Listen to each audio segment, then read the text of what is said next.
कृषी मंत्री माणिकराव कोकाटे यांच्या शिक्षेसंदर्भातील सुनावणी आज पुन्हा एकदा सत्र न्यायालयात पार पडलेली आहे। आपल्यासोबत माणिकराव कोकाटे यांचे वकील अविनाश भिडे सर आहेत। सर, नेमका आज कोर्टामध्ये काय झालं? आज आपण जे शिक्षे जी सेंटेन्स आहे त्याचा स्टे मिळावा म्हणून जो अर्ज दाखल केला होता त्या अर्जावरती काल मी आर्ग्युमेंट केलेलं होतं सगळं।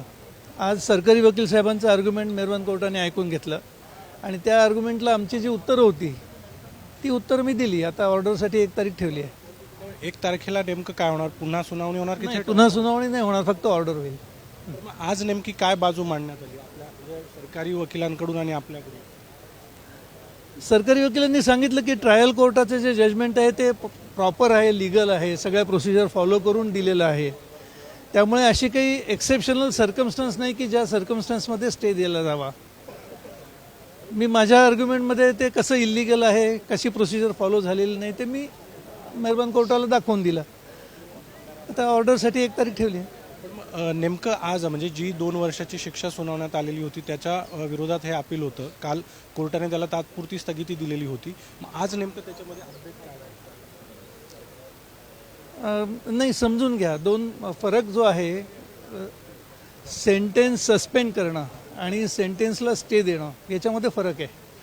जेव्हा सेंटेन्स सस्पेंड होतं त्यावेळेला सेंटेन्स फॉर एक्झाम्पल आता 2 वर्षाची शिक्षा आहे तर शिक्षा दिलेली आहे परंतु त्या शिक्षेची अंमलबजावणीला स्थगिती मिळाली आहे, त्याला आपण सस्पेंड म्हणतो। आणि स्टे म्हणजे पूर्ण शिक्षेला स्टे मिळतो। अशा ह्या 2 वेगवेगळ्या गोष्टी आहेत। त्या 2 वेगवेगळे ॲप्लिकेशन आपण केले होते।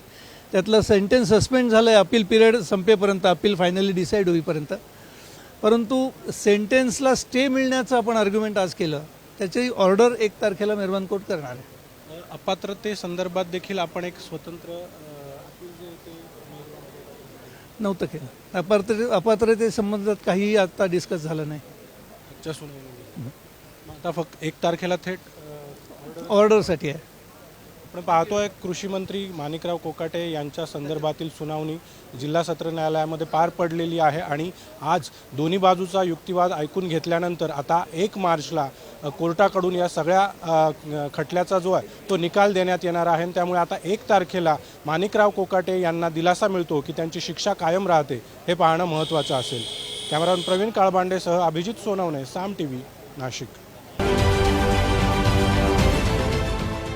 देश विदेशातील प्रत्येक घडामोडींचे लाईव्ह अपडेट मिळवण्यासाठी आता साम टीव्हीच्या सर्व सोशल मीडिया प्लॅटफॉर्मला लाईक, फॉलो आणि सबस्क्राईब करा।